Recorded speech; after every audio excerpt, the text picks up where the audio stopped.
La Comisión de Educación, Cultura y Deporte de la 62ª Legislatura del Congreso del Estado de Jalisco les da la más cordial bienvenida y se complace en recibirlos al Foro de Consulta Pública para la Reforma y Armonización del Marco Normativo de la Educación en Jalisco. Me da mucho gusto estar acá. Estamos ante una posibilidad importantísima. En primera, quiero agradecer a todas las mujeres que nos han precedido. En realidad, que hoy tengamos estos avances importantísimos es justo porque ha habido muchas mujeres luchando detrás de nosotras, antes que nosotras, y es lo que ahora nos permite tener esta modificación en el artículo 3º constitucional, en donde se plasma un acuerdo educativo nacional nuevo, y este acuerdo educativo nacional incluye justo la perspectiva de género. Bueno, sin duda, efectivamente, como mencionaron antes en la presentación de este foro, los acontecimientos que nos han sucedido estos 2 días, pero en realidad tenemos ya un buen trecho de trabajo anterior en las calles y en la lucha por espacios las mujeres, bueno, en realidad nos habla de la importancia de cosas como esta, de incluir la perspectiva de género. Bueno, esto debe traducirse en cada uno de los espacios educativos que tenemos en el país. Y cuando nos referimos al género, también es una cosa bien importante que tenemos que hacer el énfasis. Nos estamos refiriendo, por un lado, a una categoría de análisis en las ciencias sociales, pero también nos estamos refiriendo a una cuestión política, ¿sí? De lucha y de exigencia política.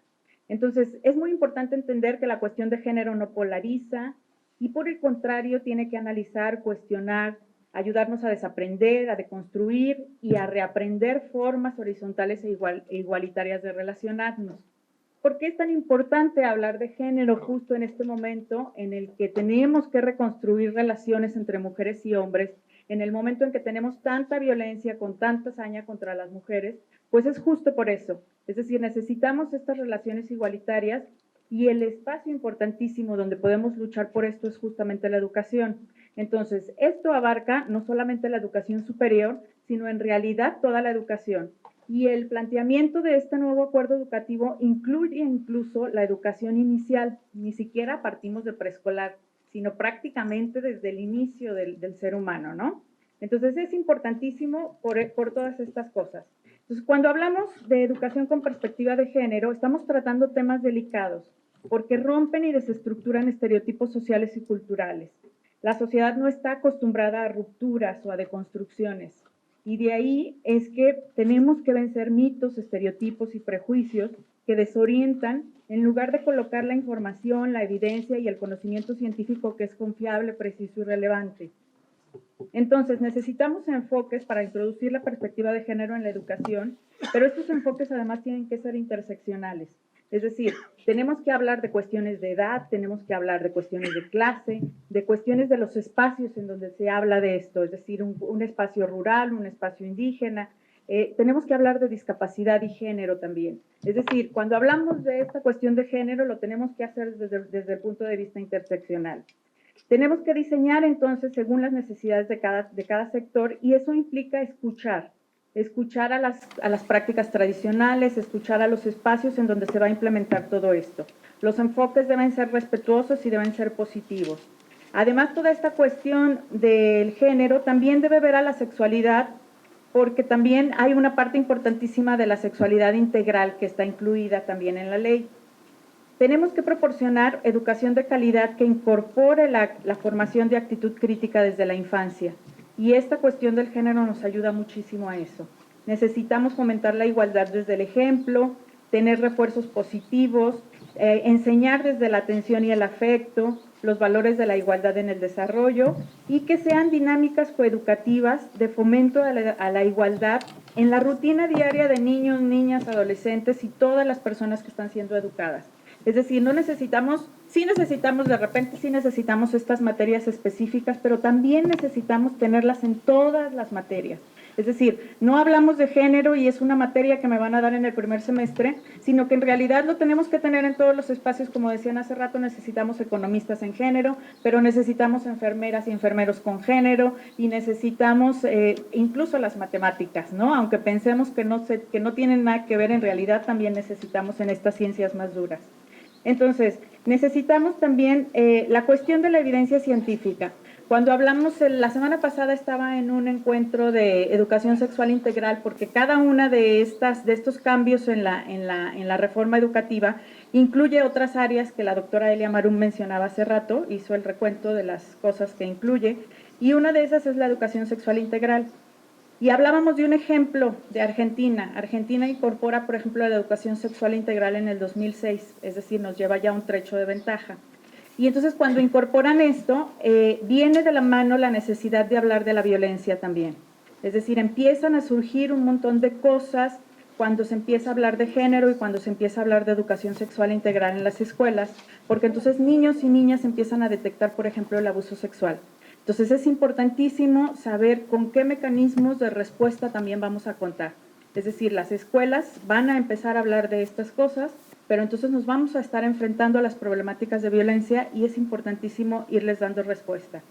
Hace unos años me tocó colaborar en el Instituto de las Mujeres en Guadalajara y tuvimos un programa en donde llevamos educación sexual a algunas secundarias en Guadalajara. Y hubo una cosa que les quiero comentar ya para terminar. Se separaban a los chicos de las chicas para estas intervenciones en sexualidad. Y en los grupos con chicos tuvimos 67 grupos atendidos en ese programa. Dentro de esos 67 grupos, solamente en 5 grupos, cuando la tallerista preguntaba, ¿qué harías si ya llevas 3 meses de novio con una chica y ella no quiere tener relaciones sexuales? Solamente en 5 de esos 67 grupos, solo en 5 respondieron que había que respetar la decisión de ella. En los 62 grupos restantes dijeron cosas como la emborracho, la dejo, la drogo, la fuerzo, la violo, e incluso en un grupo un chico dijo la mato. Entonces, ¿por qué sí tenemos que hablar de estas cosas de manera muy importante? Pues porque estamos en una sociedad que está siendo muy violenta contra las mujeres y necesitamos respuestas y necesitamos una educación que nos genere relaciones igualitarias desde la niñez. Muchas gracias. Le damos ahora la bienvenida a la doctora Rosa Alicia Rojas Paredes, quien es la coordinadora de la Cátedra UNESCO Género, Liderazgo y Equidad y una de las profesoras de este centro universitario más consolidadas de toda la vida en la investigación sobre este tema. Muy bienvenida, querida Rosa Rojas.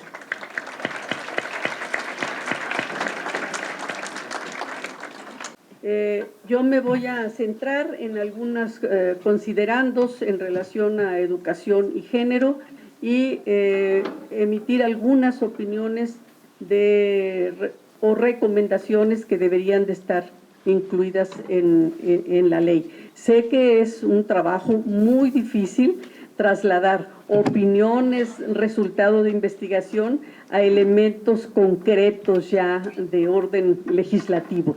Sin embargo, creo que es un ejercicio de participación ciudadana muy importante el que se realicen estos foros abiertos.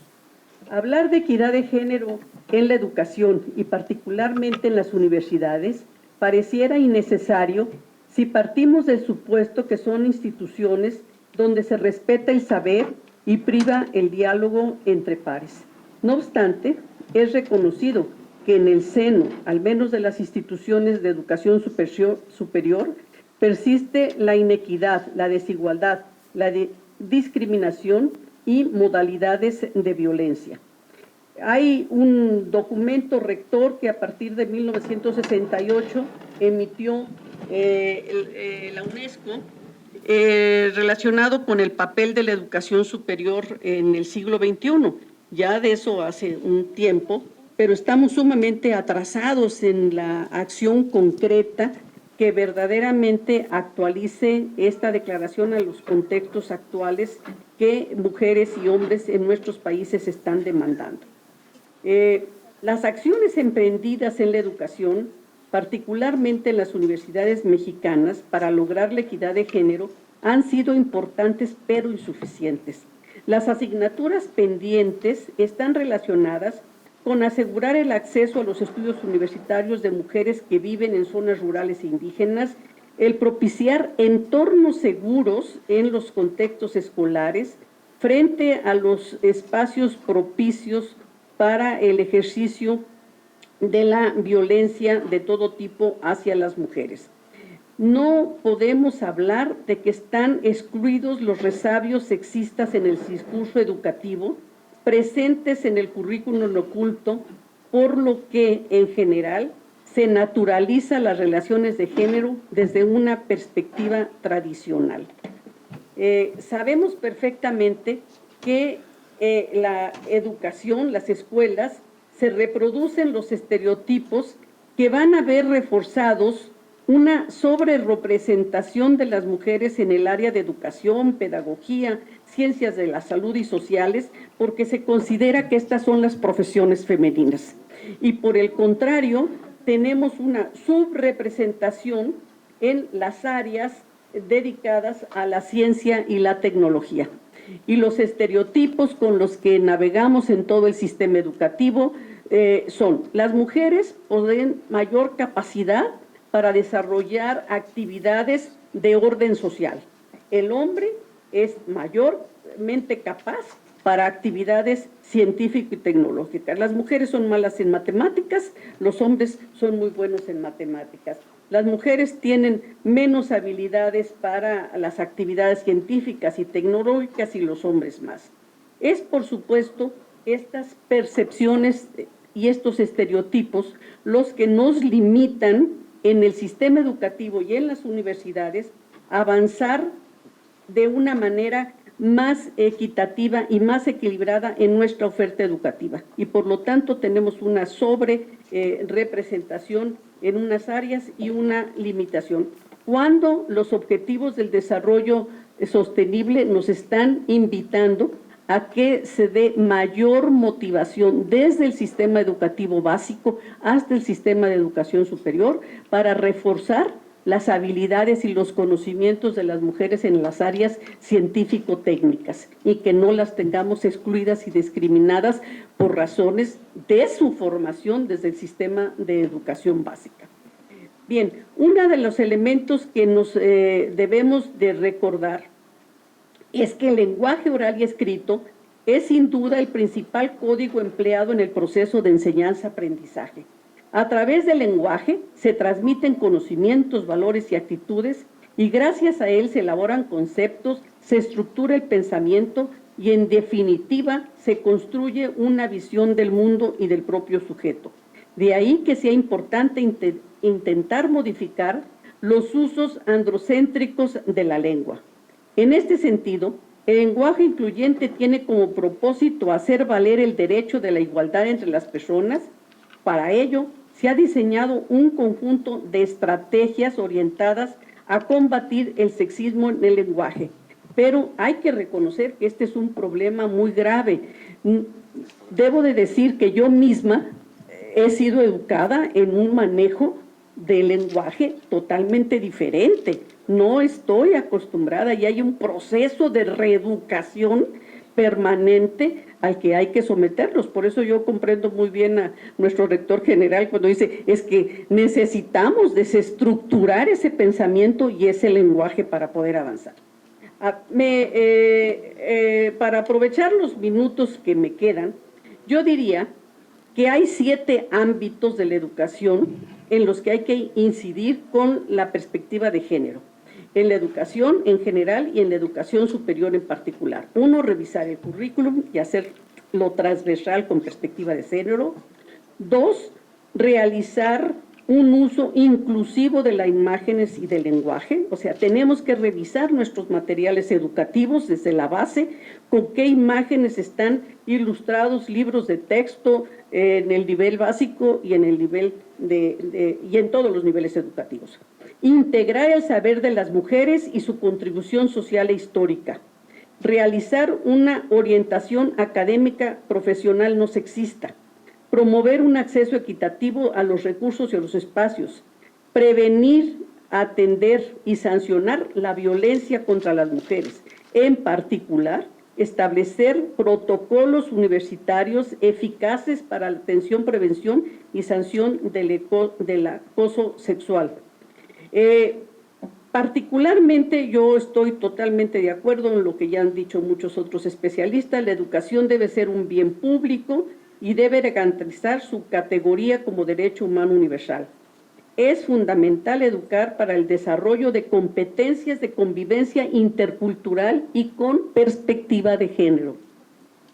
Es necesario que la educación ejerza su capacidad crítica e innovadora con el fin de formar una nueva ciudadanía comprometida e incluyente.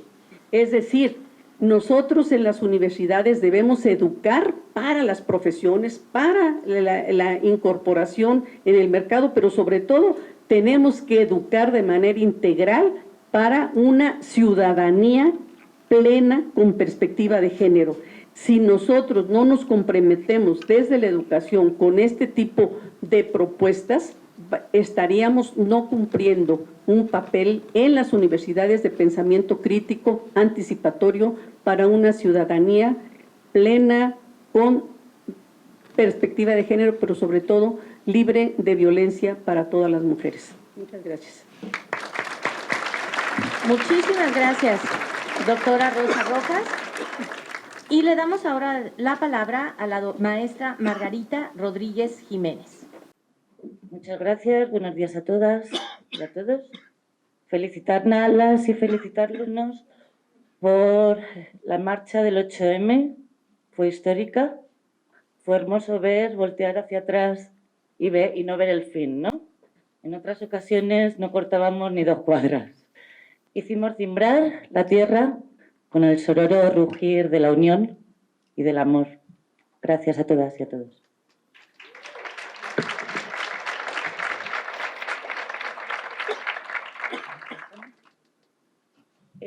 El foro es Educación y Perspectiva de Género. Tenemos que reflexionar, pensar en la niñez, cuando fuimos niñas y niños, la educación cómo estaban, si nos decían eso de calladita te ves más bonita, si nos dejaban opinar en cuestiones, si nos tenían en cuenta, ¿no?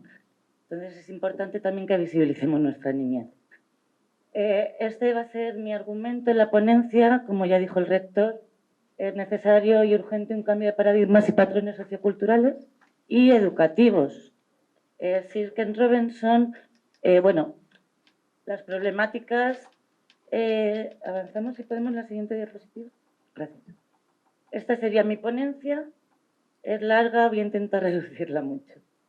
La problemática que enfrentamos, sobre todo que enfrentan niñas, niñas y adolescentes, es los sistemas educativos están obsoletos por diferentes causas. El adultocentrismo es otra de las problemáticas y el patriarcado. Estos 3 problemas tienen unas consecuencias tremendas, como son la exclusión, la discriminación y diferentes tipos de violencias. Ante esta realidad no nos queda otra que plantear acciones. Las acciones que yo planteo son enfoques, como dijo Alejandra, el enfoque de la interseccionalidad, pero hay otros enfoques importantes, como es el enfoque de derechos humanos, de niñas, niños y adolescentes, el enfoque de atención a la diversidad y el enfoque de la perspectiva de género. Hay otras acciones específicas, sencillas, que podemos llevar a la práctica a través de la acción tutorial y otras más concretas. Les invito a ver las conferencias del Sir Ken Robinson, están en YouTube. Él es el que plantea también la necesidad de cambiar estos sistemas educativos obsoletos.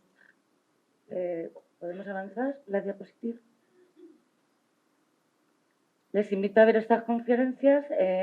Se plantean un par de preguntas: ¿por qué se aburren niños y niñas en los colegios? Porque llegan al mundo adultos sin tener idea de sus propios talentos y capacidades. ¿Podemos avanzar? También nos invita a iniciar la revolución del aprendizaje y afirma que las escuelas están matando la creatividad. Él desafía, un poquito lo anterior, por favor. Él desafía la forma en que educamos, defiende un replanteamiento radical de nuestros sistemas escolares para cultivar la creatividad y reconocer múltiples tipos de inteligencia, como ya afirmó Gardner, ¿no? Avanzamos, por favor. Vemos el adultocentrismo. Todos hemos escuchado frases que se han normalizado, ¿no? Como son chiquilladas o son cosas de niños. Pasamos, por favor. El patriarcado, pues sabemos que establece el dominio masculino sobre la figura femenina y los demás miembros de un grupo familiar y social, ¿no? Pero también impone una distribución desigual del poder. Las consecuencias son la violencia de género, lenguaje sexista y demás, ¿no? Avanzamos. Este es un vídeo donde vemos que no es lo mismo feminismo que machismo, por favor. No es equiparable el feminismo que el machismo. El feminismo busca igualdad, el machismo discrimina. Las consecuencias... ¿Podemos avanzar? ¿Avanzamos? Avanzamos. Bueno, aquí, el anterior. Paramos tantito, por favor. ¿Qué ha perpetuado esta violencia y esta discriminación? Leyes discriminatorias hacia mujeres y niñas, la educación sexista, la discriminación de las mujeres en ámbitos religiosos, división sexista del trabajo y fomento de estereotipos en medios de comunicación y publicidad, no solo en el ámbito educativo, en cualquier ámbito. Las consecuencias, pasamos rápido, varias páginas incluso, si podemos hasta la página 19, página 20. Como vemos en las consecuencias que hablábamos, exclusión y discriminación, ¿no? Los estereotipos conllevan violencia, un estereotipo, el prejuicio que conlleva la discriminación, ¿no? ¿Avanzamos? Esta es una lámina que me impresiona mucho. En ella se ve un hombre blanco dominante y dice, es pobre, es mujer, es negra, es vieja. ¡Jo! Algunas veces se le va a dar la mano a la naturaleza repartiendo desgracias, ¿no? Si aplicamos la perspectiva interseccional, pues también podríamos, en nuestras políticas públicas, eliminaríamos muchas desigualdades y ventajas. ¿Avanzamos? Tenemos que ser conscientes que hay dos situaciones. Por un lado, quien aplica esa violencia y por el otro lado, quien la recibe, ¿no? Para quien la aplica, que sepa que... Bueno, vamos a avanzar. Sabemos las consecuencias. Avanzamos. A las acciones... Bueno, a la página, por favor, 41. Como dijo antes el rector, qué bonito que aprendamos algo nuevo, si se puede aprender, ¿no? El machismo es una construcción sociocultural que se aprende, se transmite y se hereda. Pero reflexionemos, desaprendamos y volvamos a aprender para educar en igualdad, para no discriminar por ningún motivo, sexo, edad, género y para disfrutar de una convivencia pacífica, ¿no? Las acciones concretas. La siguiente, por favor. La siguiente. Estrategias de enseñanza-aprendizaje para aplicarlas no solo en la educación y en la cultura, también en el deporte y en otros ámbitos. A través de juegos, de cultura, de deporte, de canciones, pero recordemos que el espacio también educa, ¿no?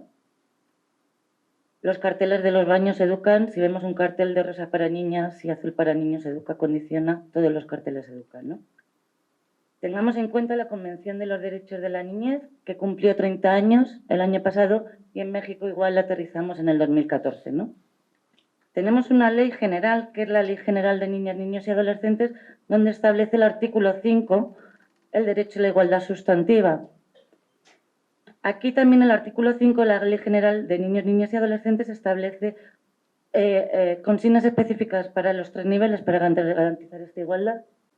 Les voy a proponer 7 pautas concretas para incorporar la perspectiva docente, la perspectiva de género en la actividad docente. Revisar el currículum, no solo el oficial, sino también en el oculto. Realizar un uso inclusivo de las imágenes y del lenguaje. Potenciar la elección de materiales y libros de textos inclusivos y coeducativos. Integrar el saber de las mujeres y su contribución social e histórica, visibilizándolas en los diferentes ámbitos. Realizar una orientación académica profesional no sexista. Esto es fundamental. El día 11 de febrero es el Día de la Mujer, la Niña y la Ciencia. Igual podemos recurrir a un calendario de efemérides, ¿no? Y promover un acceso equitativo de los recursos y los espacios y prevenir y detectar la violencia de género. Les planteo una reflexión. ¿Por qué la cancha siempre está ocupada con el campo de fútbol? Le llamamos la dictadura en los recreos. Desde los colegios educamos, entonces es como una sociedad en chiquito. Si a las niñas les decimos que no es su espacio público, no los estamos educando para salir a un parque o a una zona de recreativa o de ejercicio físico. Entonces, no a todos los niños varones les gusta el fútbol, incluso los deportes. Podemos dejarles una cestita de cuentos con temática de igualdad. Podemos hacer campeonatos, competencias deportivas con equipos mixtos para que todas y todas conozcan los deportes. Hay muchas formas, ¿no? Solo es ser creativos y pensar en eso, en el enfoque de niñez, por favor. No les dejemos fuera de la consulta a ellos y a ellas también.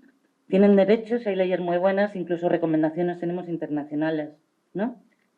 Así que, pues, muchas gracias. Podemos pasar el último, por favor, solo a carteles a las 100, para ya acabar. Hablando antes del lenguaje, carteles y letreros incluyentes, pero no solo nos quedemos con el lenguaje incluyente. El lenguaje incluyente es aquel que no existe, el lenguaje también podemos garantizar un lenguaje de señas mexicanos, podemos tener una intérprete de señas en nuestro centro educativo, pero también traducciones de diferentes dialectos y de diferentes lenguas, ¿no? O a lo mejor podemos poner un visionado de una película simplemente con otro idioma, con otra lengua, otro dialecto, y así estamos visibilizando y acercando, ¿no? Pero también prestemos atención en quién va a capacitar a esos profesionales, ¿sí? Pues muchas gracias y sigamos en esta lucha y en estas acciones concretas. Gracias, Mara. Gracias a todos y a todas. Pues muy buenos días a todas y todos. Muchísimas gracias por permitirme presentar esto. Yo laboro en la Secretaría de Educación Jalisco y bueno, si bien han estado mencionando la marcha histórica del 8M, yo quisiera hacer referencia a algo que en verdad me sorprendió y me emocionó, que fue la presencia de niños y niñas, ¿no? Había un contingente de mamás, ¿no? Con sus hijos, con sus hijas, que entonces estamos enseñando ya desde los primeros años a que esta lucha es de todas y todos, y la verdad que eso me conmovió y pues me movió mucho, ¿no? Yo que trabajo en educación básica, pues ver que desde las familias, ¿no? Se está haciendo esta lucha. Bien, inicio con un principio del desarrollo básico que dice: lo que se aprende en la infancia se mantiene a lo largo de la vida. Hay que recordar que el género es una construcción social en la que se encuentran la suma de valores, actitudes, papeles, prácticas o características culturales basadas en el sexo que determinan el tipo de características consideradas socialmente como masculinas y como femeninas. Este conjunto de prácticas, como ya mencionaron mis antecesoras, marcan estereotipos, de tal forma que nos dicen qué es lo que les corresponde a unas y a otros, y limitan con esto las posibilidades y potencialidades que todos tenemos en tanto que somos seres humanos, generando inequidades basadas en el género que afectan especialmente a las mujeres, ¿no? Las niñas son sensibles, son lloronas, los niños son fuertes y son valientes, así como los roles definidos para mujeres y hombres, y determina también una serie de comportamientos asociados a tales características que derivan en atribuciones sociales impuestas a uno y a otro sexo y que están distribuidos de manera jerarquizada, desigual y no equitativa. Vivir bajo el supuesto de que hombres y mujeres nacemos con la obligación de realizar determinadas tareas y quedar excluidos o excluidas de otras, hace que las inequidades de género que existen en diversos planos se perpetúen. Inequidades en salarios, inequidades en puestos de trabajo, inequidad en distribución de tareas desde la misma casa, inequidad en acceso a recursos que ya mencionaban, ¿no? El uso de recursos basados en género, en el ejercicio y consecuencia de las violencias, por mencionar algunos. Existe una metodología que permite identificar, cuestionar y valorar la discriminación, desigualdad y exclusión de las mujeres, justificándose con base en las diferencias biológicas que tenemos entre mujeres y hombres, así como las acciones que deben emprenderse para crear condiciones de cambio que permitan avanzar en la construcción de equidad de género, y esta justamente es la perspectiva de género. Para incluirla en el entorno educativo, es necesario primero identificar cuáles son los estereotipos de género que se encuentran presentes en nuestra escuela, como ya mencionaron desde el nivel inicial, ¿no? Preescolar, primaria, secundaria, que es el caso que me compete, ya sea en las aulas propiamente dichas o en el sistema educativo en lo general. Es necesario entonces lograr una solución a estos desequilibrios existentes entre niños y niñas, cuestionando los estereotipos con que somos educados para abrir la posibilidad de elaborar nuevas formas de socialización que se vean reflejadas en las familias, en las escuelas y en la sociedad. En las escuelas se perpetúa el establecimiento de estereotipos y roles de género a través de situaciones tan cotidianas y simples que quizá no las alcanzamos a notar. Los docentes y maestras y maestros que trabajan desde primaria, por ejemplo, se hacen filas de niñas y niños para ingresar a las aulas, ¿no? Separándolos ahí. Y después del receso igual. Si se trabaja en equipo, se suelen crear equipos de niñas y equipos de niños. Y sí, ya lo mencionaba la maestra Margarita, los niños cuentan con más espacio al momento del recreo, ¿no?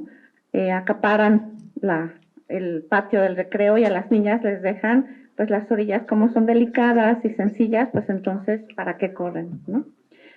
Al estar viviendo en una sociedad en donde la violencia basada en género está presente, debemos plantearnos modificar lo necesario para brindar protección a nuestras niñas y adolescentes de acoso y abuso, tomando en cuenta que la escuela debe ser un lugar seguro para ellas, ya que desde edades tempranas pueden sentirse vulnerables y violentadas. Recordemos, muchas de nosotras mujeres presentes aquí, cómo íbamos a nuestras escuelas con un short debajo de nuestro uniforme, ¿no? Siendo falda para que no nos vieran nuestra ropa interior. Entonces, pues eso se sigue viviendo hasta el día de hoy. Las niñas reciben acoso de esa manera, ¿no? Una propuesta para solucionar estos desequilibrios existentes entre niñas y niñas sería la redistribución equitativa de actividades desde la educación inicial, ya que se ha demostrado que niños y niñas de entre 3 y 7 años ya relacionan los juguetes con su género. Entonces debemos de modificar esto y buscar materiales y juegos que eliminen estos estereotipos. Es muy necesario también que maestras y maestros reciban una capacitación en perspectiva de género. Estoy completamente de acuerdo que la educación sexual integral es un punto importante a tomar en cuenta y que inicien usando un lenguaje incluyente, no dejando de usar el término masculino para referirse a su grupo. Salgan todos al recreo. Mis alumnos son muy aplicados, ¿no? Dejando de lado a las niñas. Es necesario entonces establecer este entorno educativo en donde se fomente el uso de contenidos que promuevan la igualdad de género. Ya nos presentaba la maestra canciones, cuentos, videos que apoyen a la educación. La escuela es un importante agente de socialización y conjuntamente con la familia tiene el encargo social de educar en la cultura de paz y la igualdad entre los géneros, transmitiendo valores y patrones no sexistas a sus educandos. Con esto termino, les agradezco mucho. Gracias. Ciertamente, hoy en día ya nos sale muy cara la educación porque hay todo un sistema parlamentario que ha legislado desde hace muchos años y eso no se ha traducido en, digamos, una equidad de género acorde a los tiempos, lo que nos exige ya nuestra sociedad y que ya han mencionado aquí muchos, ¿sí? Por otro lado, está también, digamos, la interrelación que tiene la educación con el ámbito familiar, ¿sí? Con el ámbito doméstico. Y aquí es donde se encuentra en íntima interrelación la educación formal y la educación informal, ¿sí? Me gustaría mencionar un par de casos que son los que ilustran muy bien cómo se da esta interrelación del ámbito doméstico y informal y el ámbito formal de la educación del sistema educativo, ¿sí? Está el caso de Olivia, por ejemplo. Esta chica, Olivia, está en un programa de talentos extraordinarios de matemáticas en la Ciudad de México. Y esta chica es talentosísima para las matemáticas. En las clases y en los talleres destacas por sobre todo el grupo. Sin embargo, en una entrevista que le hace una investigadora, ella le narra que ella está en secundaria, que va a ser o abogada o maestra porque su mamá es lo que le gusta. Y ella procede de una familia muy tradicional, la madre y el padre son muy tradicionales y esperan que la niña reproduzca, sí, una serie de estereotipos. Si bien la madre a lo mejor lo hace con el deseo inconsciente de protegerla o decirle por dónde ir, la niña ya está truncada desde ahí en no verse como una matemática, como una física exitosa, ¿sí? Por otro lado, tenemos los estudios de género en el ámbito escolar, donde, como ya han comentado aquí los que me antecedieron, está pues un currículum oculto, toda una serie de espacios físicos diseñados para que se separe la convivencia entre, por un lado, las niñas y por otro lado, los niños. Incluso en el salón de clases, los maestros y las maestras les prestan más atención, ya está medidísimo, ¿sí? Cómo les prestan más atención a los niños que a las niñas. Cómo se refieren a las niñas, a cualquier intervención con ella por su apariencia física, a las niñas. Y a los niños por valor, ¿sí?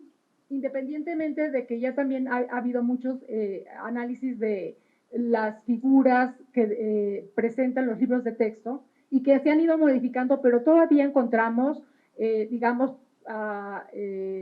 figuras protagónicas en los niños y en las niñas, figuras más pasivas, ¿sí? Esto lo que ocasiona, según Olga Bustos, es que esta discriminación no incide en los niveles de éxito escolar, sino en la formación de género al devaluar la personalidad femenina de manera tal que las niñas interiorizan un papel secundario e inseguro hacia el mundo público, aun cuando sean alumnas extraordinarias. Entonces, bueno, nada más traer rápidamente la perspectiva de género parte del principio de igualdad y la no discriminación y reconoce la diversidad de identidades genéricas, no nada más masculino y femenino, sino todo este constructo de identidades genéricas LGTB y más, ¿sí? Yo quería, no sé si me pueden poner la primera, la primerita, tomar un poquito la propuesta de este foro, que son diferentes puntos, ¿sí? que engloba la educación, pero el problema aquí es que veo que la perspectiva de género es uno más, y ahí hay un grave error, tiene que ser transversal, ¿sí? Porque si vemos, cada una de ellos toca problemas muy importantes. Si nos vamos, por ejemplo, a la escuela para la vida, ¿sí? Este proyecto tan maravilloso en donde se incorpora a la comunidad y a las madres, que es ahí donde se debe empezar a sensibilizar, ¿sí? A las madres y a los padres en conjunto, ¿sí? En esta vida activa de cultura, más comunitaria. De hecho, creo que si le pasan a la siguiente, falta, digamos, una cuestión que es muy importante, el seguimiento de esos programas. ¿Cómo están afectando? ¿Cómo están avanzando? ¿Sí? Si no se le da seguimiento, es dinero tirado, porque no se va a saber qué otras maneras de mejorar esos programas, ¿sí? La siguiente, por favor. Los derechos educativos y culturales y lingüísticos, ¿sí? Ya estamos en un momento en donde queremos cambiar la cultura tradicional, estos papeles tradicionales. Entonces, la educación intercultural ya tiene que estar también atravesada por la perspectiva de género, ¿sí? ¿En qué consiste este cambio cultural, ¿sí? Del tradicional respecto, ¿sí? Las leyes del marco normativo erradicar la violencia, ahí viene también ya estipulado en la ley. La siguiente, por favor. La siguiente. Sí, la diversidad en la educación inclusiva, ¿sí? ¿Qué es la diversidad? Es el reconocimiento no solamente de los discapacitados, los indígenas, los migrantes, sino las identidades genéricas de las niñas y la adolescencia, ¿sí? Los derechos trans. Ya hay seis estados en la República que reconocen los derechos trans, y ahí se viene un problema muy importante con la Iglesia Católica, ¿sí? Porque ya en el 2017 se le otorgó a una niña de 6 años ya el derecho trans, y a Sofía. Entonces, digamos, esta diversidad no acaba en hombres y mujeres, ¿sí? Hay toda una serie de personas, condiciones sociales que tienen que estar incluidas. La siguiente, por favor. La educación sexual. Sí, la educación sexual integral ¿sí? Implica no nada más enseñar la cuestión de los anticonceptivos, ¿sí? Va más allá de eso. Y la Secretaría de Salud es lo único que les está dando, ¿sí? Y a veces casi en 5 minutos, porque no quieren abarcar precisamente lo que implica una verdadera y profunda política sexual que no tenemos en este país, ¿sí? Los derechos LGTB también, y no estarlos también, digamos, marginando en en el mismo salón de clases y ridiculizándolos, ¿no? La siguiente, por favor. La educación, ahí aparece educación y perspectiva de género, es educación con perspectiva de género, ¿sí? La siguiente, por favor. La educación rural, también hay que ver cómo atraviesa la educación rural por género, cómo está atravesada la educación rural por género, ¿sí? Las becas, hay estudios que ha hecho CIESAS, donde las becas, los padres en el medio del campo, ¿sí? Se las quitan. Hay que también establecer ciertas estrategias, ¿sí? Ciertos candados.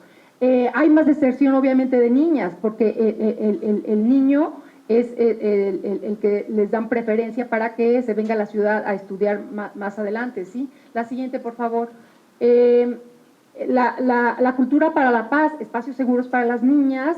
Aquí mismo, en la misma universidad, a la hora que ya empieza a oscurecer, no hay espacios seguros, ¿sí? Iluminados. Sensibilización de género a todo el personal administrativo y de seguridad, ¿sí? La siguiente, por favor. Fortalecer la profesión docente. Otra vez volvemos aquí lo vital que es la sensibilización de los maestros para evitar precisamente atenciones diferenciadas y segregaciones en el salón de clases, ¿sí? La coeducación.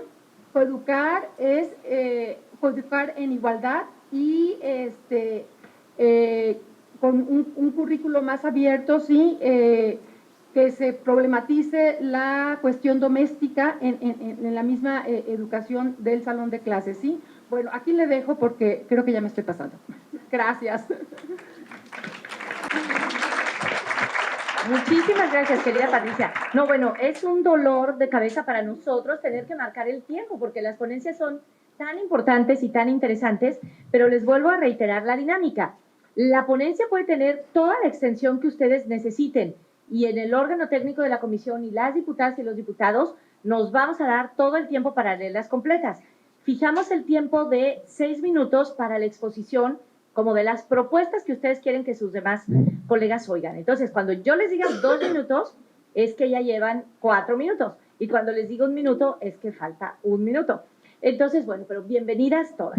Ahora le vamos a dar la palabra a la maestra Araceli Prieto Álvarez, que es consultora en salud sexual y reproductiva, perspectiva de género y políticas públicas, y quien también tiene una larga trayectoria en la materia, a pesar de ser tan joven.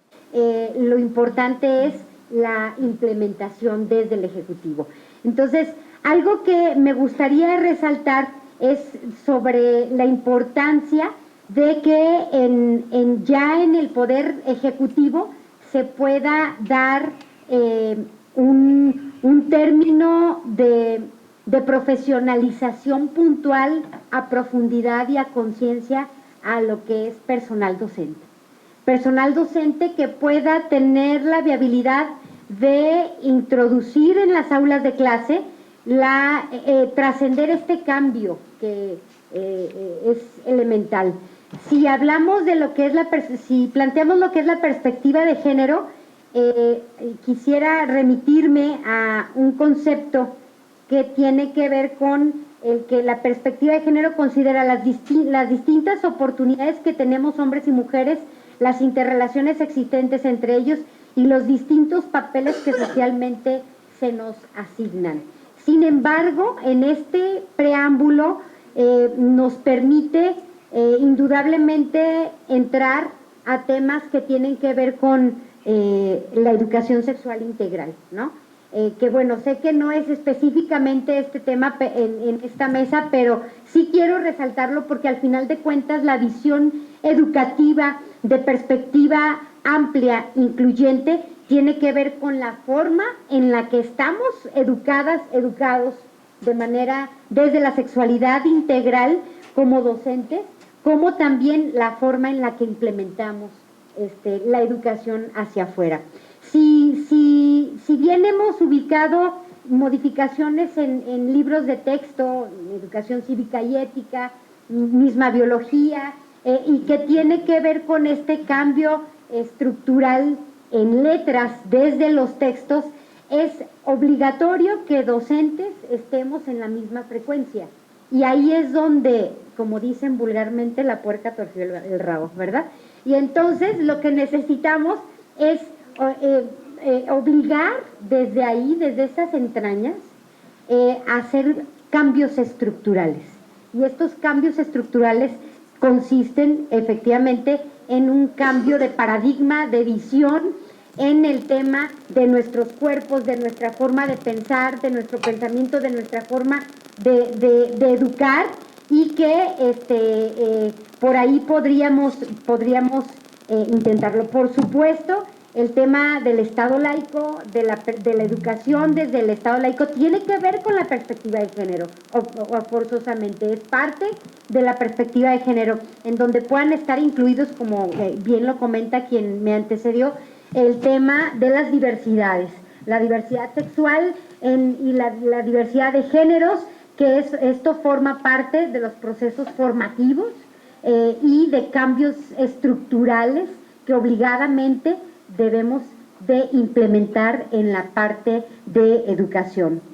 En el asunto hay un documento hay varios documentos que finalmente tienen que ver con el que sustentan la educación sexual integral. Yo insisto en este tema porque es crucial y es un eje transversal para la educación, que tiene que ver con la legislación nacional, la Constitución Política de los Estados Unidos Mexicanos, la Ley General de Población y Reglamento, la de Salud y Reglamento, la Ley Federal de Protección de los Niños, Niñas y Adolescentes, la Ley Federal para Prevenir y Eliminar la Discriminación, Norma Oficial Mexicana 005 de los Servicios de Planificación Familiar, legislación internacional, Declaración Universal de los Derechos Humanos, Convención de los Derechos de los Niños entre recomendaciones del Comité, Convención para la Eliminación de todas las formas de la discriminación hacia la mujer, la CEDAW, entre las recomendaciones particulares,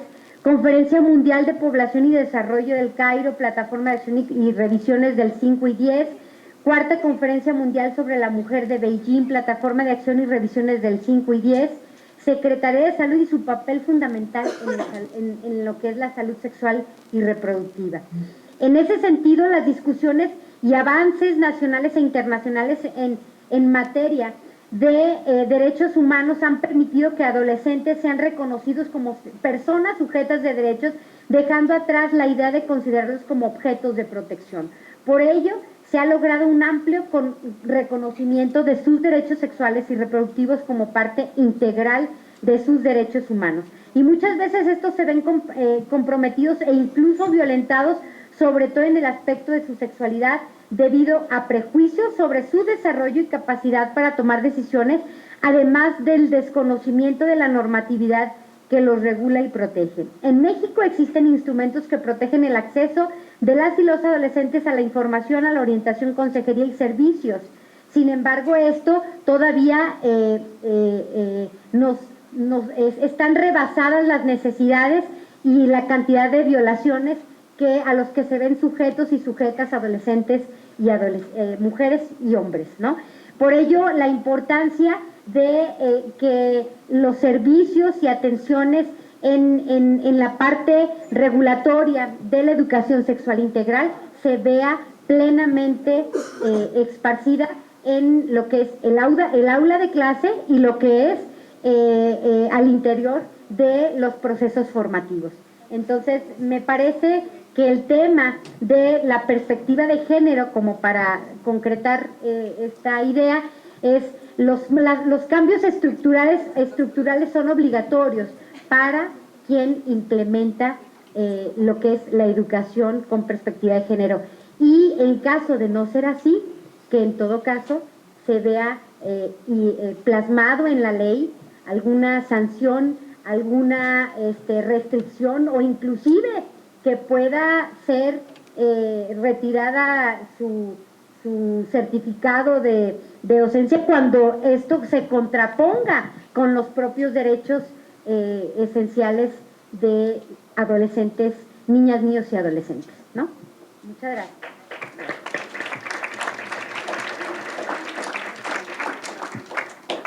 Muchísimas gracias, agradecemos muchísimo esta ponencia y le damos la bienvenida a la diputada Annalise Sandoval, que también es integrante de la Comisión de Educación. Bienvenida. Damos ahora la palabra a la doctora Marta Patricia Ortega Medellín, quien es docente del Centro Universitario de Ciencias de la Salud de la Universidad de Guadalajara y también representante de la Red por los Derechos Sexuales y Reproductivos, y quien tiene una larga trayectoria y una enorme aportación sobre este tema. Muy bienvenida, querida. Mil gracias por la invitación, bueno, por aceptar mi ponencia, y mil gracias también a las personas que están acá acompañándonos. Bueno, para tratar de ajustarme al tiempo, nosotras nos dedicamos, como algunos de ustedes y algunas de ustedes saben, a atender mujeres que son víctimas de violencia en sus diferentes expresiones.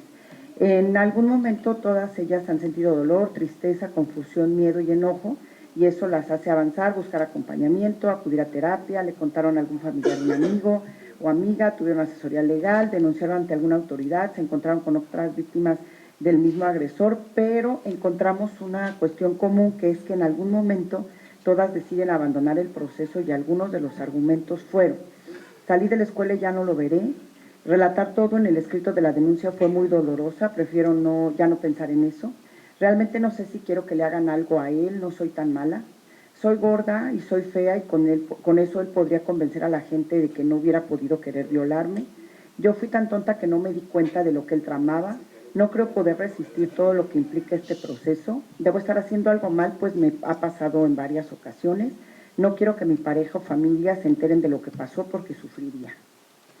Esto pues obviamente nos ha saltado y nos empezamos a conflictuar porque decimos pues algo estamos haciendo mal, o sea, las chicas se acercan en un primer momento, pero casi todas ellas con el paso de los días van desistiendo en su interés de denunciar. Entonces empezamos a pensar en qué ideas podríamos encontrar detrás de estas premisas que estamos mencionando.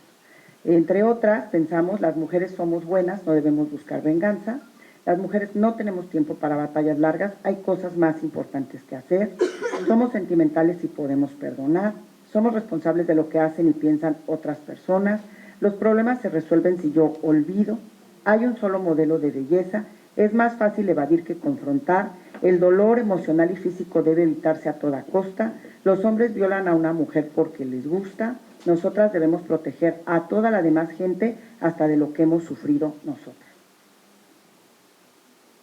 Obviamente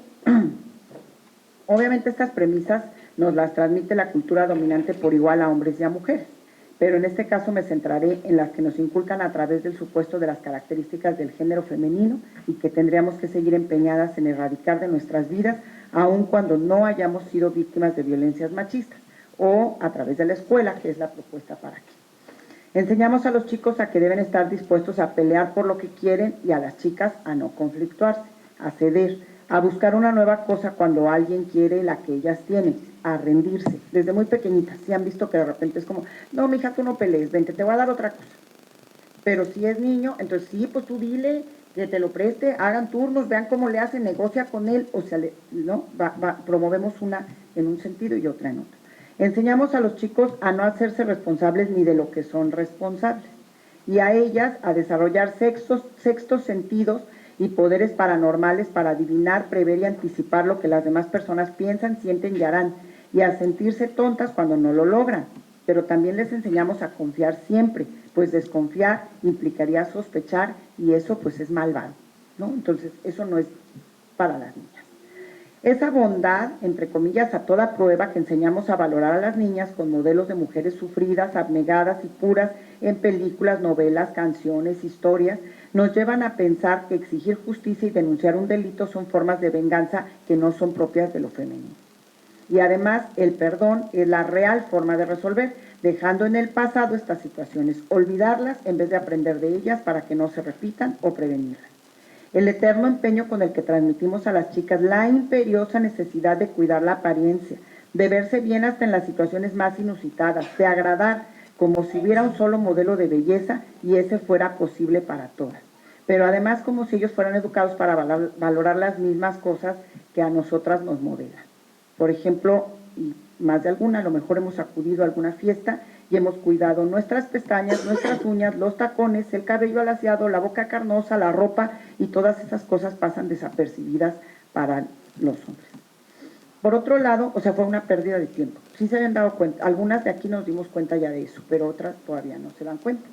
Espero que a partir de ahora lo consideren.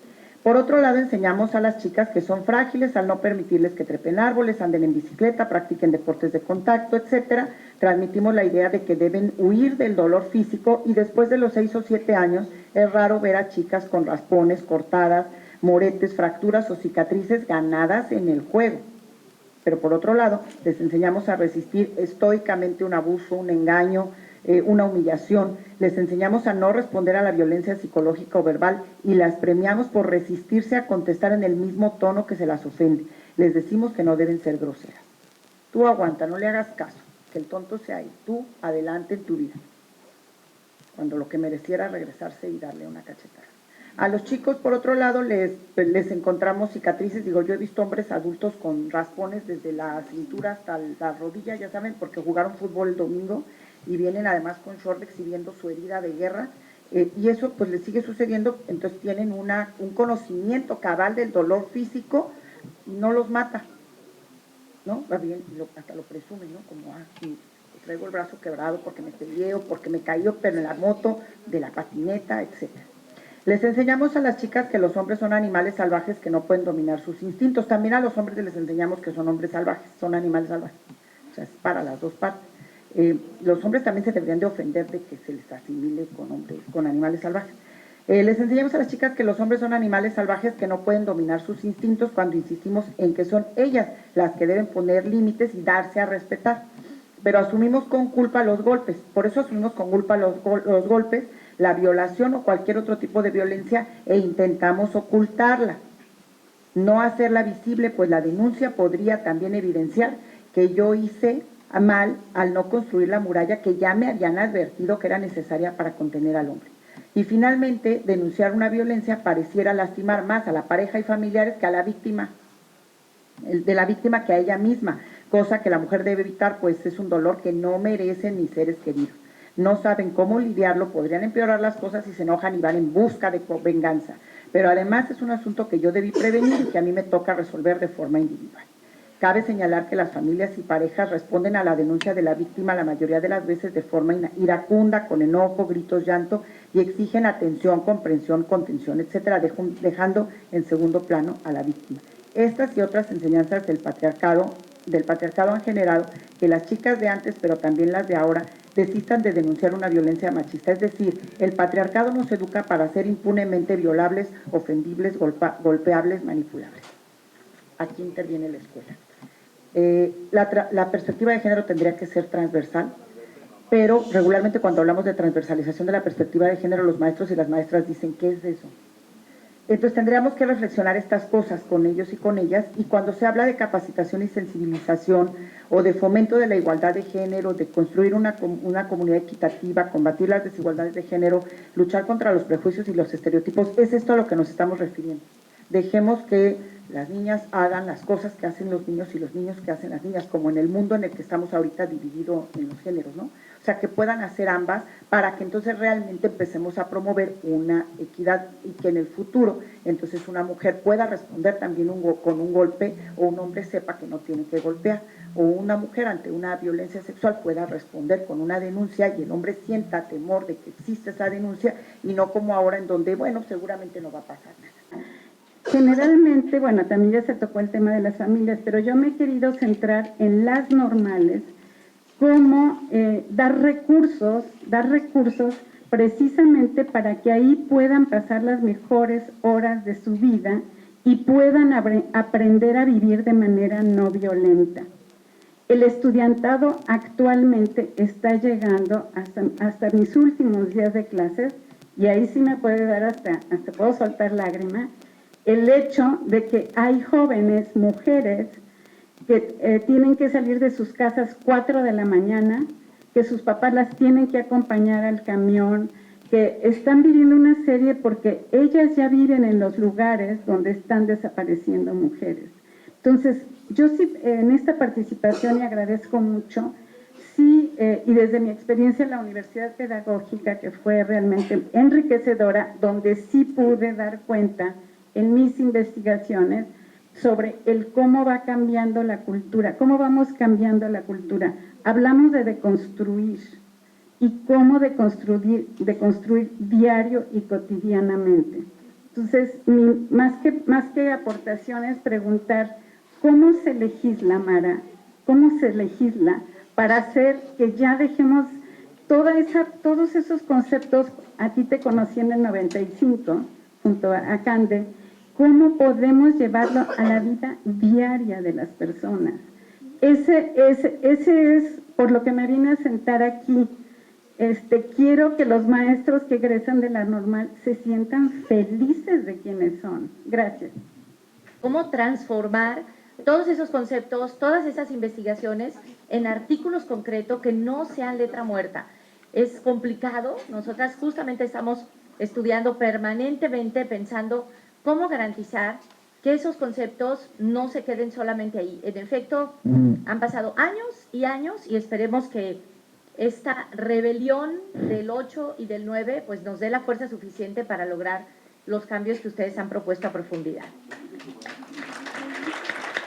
Bueno, ahora le damos la palabra a Luna González Toro, que es una estudiante de secundaria. Me da muchísimo gusto que las jóvenes se hayan incorporado a este foro. Realmente creo que es uno de los foros muy equilibrados en términos de académicas, especialistas con mucha trayectoria, y también de jóvenes que vienen a explicar su punto de vista como sujetos de derecho, no como objetos a tutelar, a decirle lo que tienen que hacer. Muy, muy bienvenida, Luna. Actualmente estoy cursando tercero de secundaria y me voy a permitir leer mi intervención. Creo firmemente que la educación es el principio del cambio social. Tanto las escuelas como las familias tienen el deber de educar a los y las más pequeñas. Todos nacemos como un lienzo en blanco. Nuestras familias, maestros y maestras, son responsables de pintarlo con respeto, paz, equidad de género e igualdad, superando la educación que ellos mismos recibieron. Su misión es formar personas que mejoren el mundo en el que vivimos actualmente. El futuro de la sociedad está en manos de nuevas generaciones, de mi generación y las que vienen detrás de mí. Los primeros años de las niñas y los niños son cruciales para su futuro y la persona en la que se convertirán. Y si por los valores y mensajes que he recibido hasta ahora en el sistema educativo fuera, creería que las niñas somos más débiles y que nos toca comportarnos para ganarnos el respeto, cuando ser tratadas con respeto es un derecho y no una concesión. Por eso, y por muchas más historias de desigualdad que he visto en la educación básica, es que creo importante tomar medidas desde la ley. Nuestra sociedad ha ido cambiando, las marchas y el paro de ayer son muestra de ello. Este nuevo contexto necesita nuevas respuestas y propuestas. ¿Qué hará el sistema educativo para responder a las demandas actuales? Hoy propongo que en la ley se implanten las siguientes reformas. 1. Que todo el personal educativo tome obligatoriamente un curso para educar con igualdad entre los hombres y mujeres al inicio del ciclo escolar, para que así puedan enseñar con perspectiva de género, construyendo en conjunto valores y deconstruyendo patrones sexistas en su alumnado. Que pueda eliminar los estereotipos de género creados por la sociedad y que ya las generaciones adultas tienen bastante integradas. Tanto profesores como las familias deben trabajar en conjunto para lograr esto. Los profesores y profesoras deben capacitarse y reaprender también, porque es difícil que estos valores se puedan enseñar si las personas que tienen el deber de enseñarlo no lo entienden o incluso están en contra por desinformación o desconocimiento. 2. Que se implemente un uniforme neutro para los y las estudiantes. Tenemos que reconocer que fuera de las paredes de las escuelas, las mujeres hacemos nuestra vida cómodas en pants o pantalones de mezclilla, pero las escuelas siguen con los mismos uniformes de hace décadas.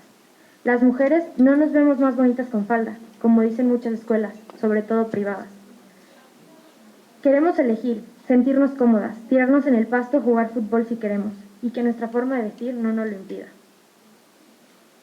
3. Que se revisen los contenidos que se enseñan en clase y los libros de texto, el lenguaje utilizado, el mensaje que dan y la forma en la que quedan en la mentalidad de los niños y las niñas. Por ejemplo, tenemos la célebre y clásica historia de Caperucita Roja, esa que nos cuentan desde el preescolar.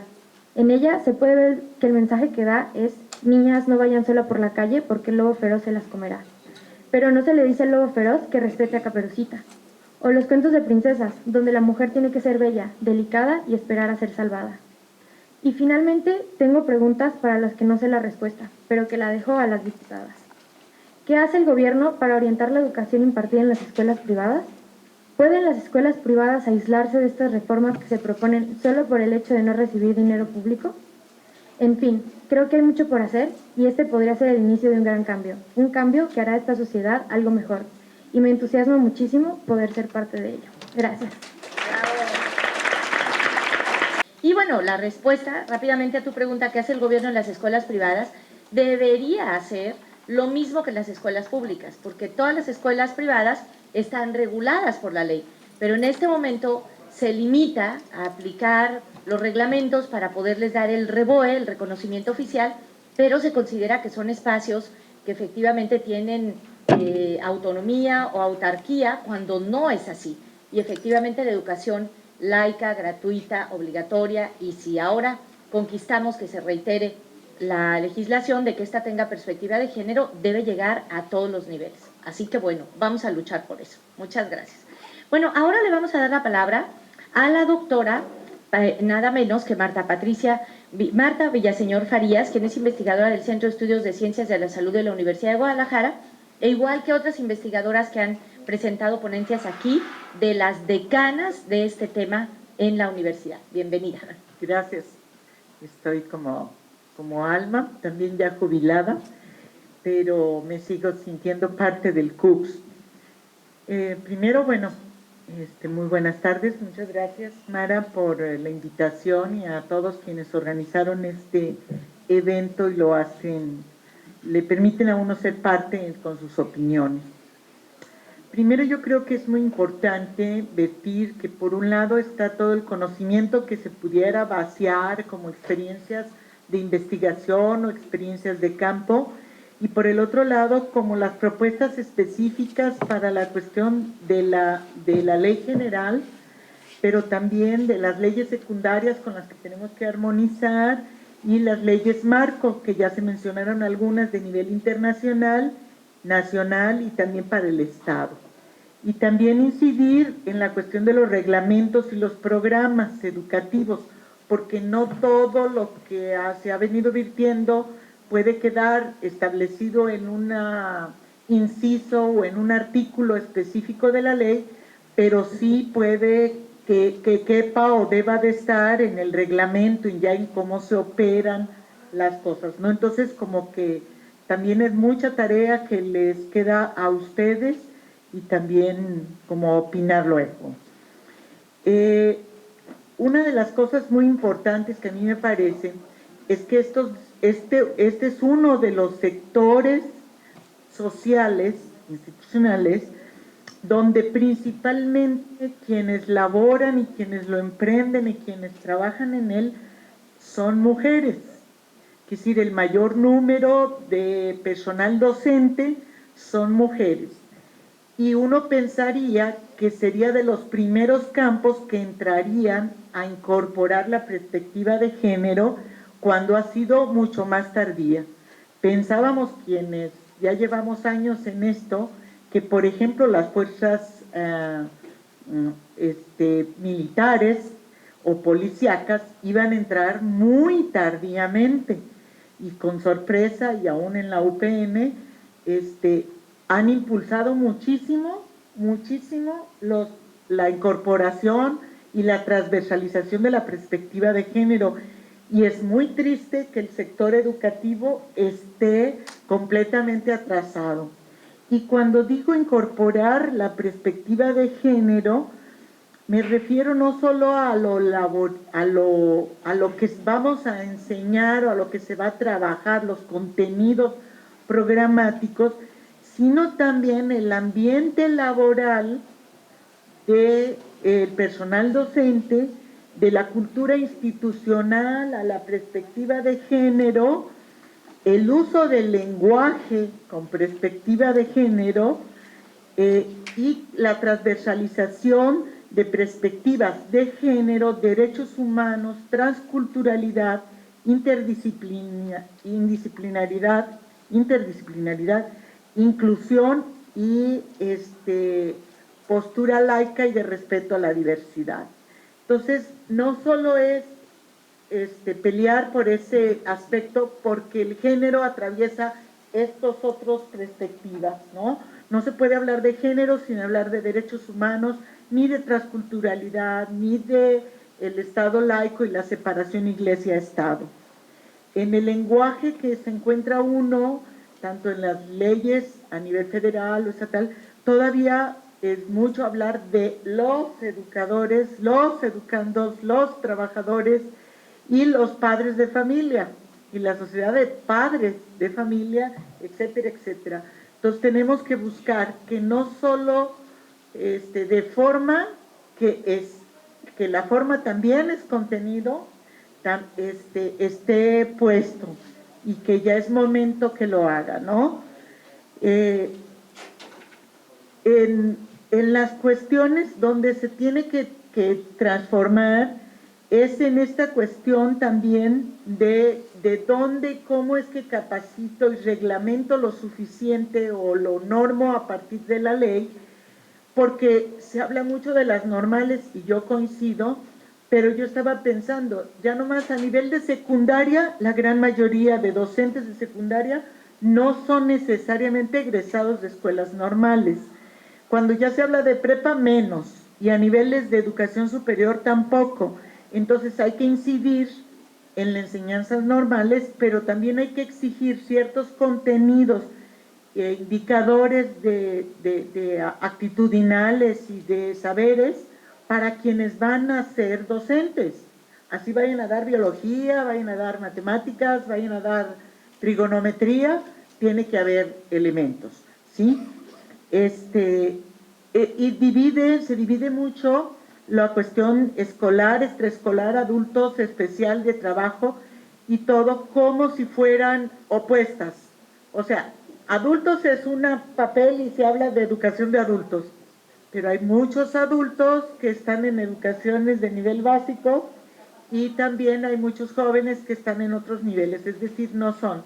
Educación especial, bueno, también, ¿no? Entonces, y por ejemplo, en la cuestión indígena, se habla de lo indígena y lo rural como si estuviera circunscrito a un área geográfica, y en la ciudad tenemos mucha población indígena, tenemos muchísima población en general. Entonces hay que dejar de poner las cosas como si fueran inamovibles en un cierto lugar. Y al hablar de indigenismo, no nomás hablemos de en su lengua y cómo les vamos a enseñar a leer y escribir, también hay indígenas que están estudiando en niveles superiores, en carreras técnicas. Entonces, esa cuestión transcultural debe estar transversalizada también. En la cuestión de los verbos, se utilizan muchos verbos en la ley que luego da mucho trabajo ponerlos como indicadores. Se pone promover. Pues, ¿qué es promover? O sea, ¿qué tanto promuevo? Ayudar, colaborar, incentivar. O sea, ¿cuánto? Y entonces todos cumplen, porque con tantito que hayan hecho, una plática que hayan dado, pues ya promovieron, ¿sí? Entonces creo yo que también hay que revisar eso, ¿no? En los medios la Secretaría ha estado muy leve en el camino y le toca, ¿sí? Las sanciones, las reglas de conducta, está dejando que los planteles, menciona que los planteles hagan sus propias reglas de conducta, pero no se revisa los contenidos estereotipados de género, etnia, clase y todo para revisarlo. Y en la cuestión del acoso escolar, no le da a la definición y a los términos indicadores de acoso escolar una perspectiva de desigualdad de género. Es como si todo mundo acosara en igualdad de circunstancias, grandes a chicos, más pobres a más ricos, etcétera, como si todos acosáramos y usáramos el poder igual mujeres y hombres, y también trabajar la cuestión de, en las partes donde se habla de violencia escolar y de acoso, tener en cuenta los protocolos para la detección, derivación y manejo adecuado de la comunidad. Estos protocolos, que no solo sea como para ver cómo resuelvo que los niños se pelearon, sino todos los niveles, incluyendo los espacios universitarios. Muy bien. Perdón, nomás una cosa, que donde quiera se menciona equidad y no se hace mención del término igualdad. Entonces ya tiene que, llegó difícilmente el término equidad, pero hay que dar el paso y explicarlo en la parte de conceptos. Claro que sí. Claro que sí. Muchísimas gracias, doctora Marta. Y es uno de los temas que también una de las integrantes de la red de jóvenes mencionó. Muchas gracias por su participación.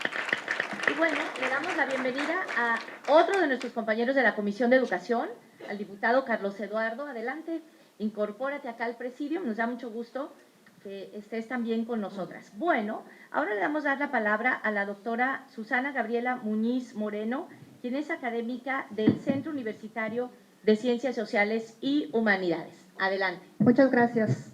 Muchas gracias por la invitación. A mí me gustaría hacer un punto nada más. Quisiera enfatizar en que no solo es necesario que la educación tenga perspectiva de género en el sentido de que es lo que les enseñamos a las niñas y los niños en las escuelas primarias, en la escuela superior, sino que también el análisis de las problemáticas educativas deben ser atravesadas por la perspectiva de género y de una manera a fondo. Ha sido un logro de las luchas feministas lograr que se diferencien las estadísticas educativas y todas las estadísticas por sexo, lo que ha permitido visibilizar las brechas entre diferentes circunstancias, acceso a los derechos, por ejemplo, el logro educativo. A la hora que se hace la diferenciación entre hombres y mujeres, se hace muy evidente cómo no estamos en igualdad de condiciones en el cumplimiento de este derecho. Pero creo que debe trascenderse también la distinción nada más superficial, si se quiere, de las estadísticas al discriminarlas por sexo. Y traigo un caso. El caso que yo analicé fue el caso de la deserción escolar a nivel bachillerato en la Ciudad de México.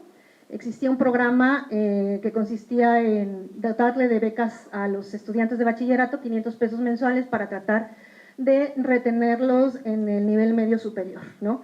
Entonces, esta política se basaba en la idea de que los chicos desertan por necesidades económicas, entonces se les daba un apoyo económico y con eso se les retendría.